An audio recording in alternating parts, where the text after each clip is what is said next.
Anyway, cut across to live visuals that we're getting of Prime Minister Modi, who has departed or is departing rather from the United States. These are live visuals that are playing out on your screens at the moment. Prime Minister Modi waving and greeting while, of course, boarding that particular flight. You're looking at live visuals that we continue to see of the fact that Prime Minister Modi has had a successful bilateral with US President Donald Trump. All right, you continue to look at visuals on your screens play out of that particular moment. Remember, Modi met Donald Trump for the first time since his return to the White House when, of course, Trump was sworn in on January 20th. What we're looking at is a situation where Prime Minister Modi has, of course, in a sense, if you look at the key takeaways of this particular bilateral meet, it looks like a fruitful one. Many challenges ahead as well. But while Prime Minister Modi now leaves Washington, D.C. for India, we'll have to wait and watch about how the relations between the two countries go back.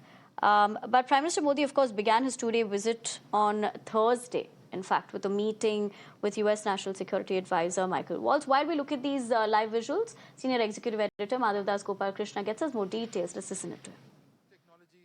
Whether it is in fact, the emerging technologies and critical technologies, all of these are areas in which the cooperation between the two countries will happen. And of course, increased procurement of defense equipment is something that President Trump referred to. What really happens as far as proposals such as F-35 is a very, very important question indeed. At the moment, India has not responded to that particular proposal on record, but certainly, of course, very, very significant. The most important takeaway, though, as many would in fact connect with, is the fact that 2611 plotter or mastermind, Tahawur Rana, who's currently in the United States, he will of course be returning to India. The matter has been pending before the various courts as far as the United States is concerned, but with the government formally announcing the same and also clearing the decks for others whose extradition requests are pending with the United States government, it will be of course be seen as a huge win for India diplomatically speaking, because this has been a long pending demand to ensure that justice is done as far as the perpetrators of 2611 are concerned.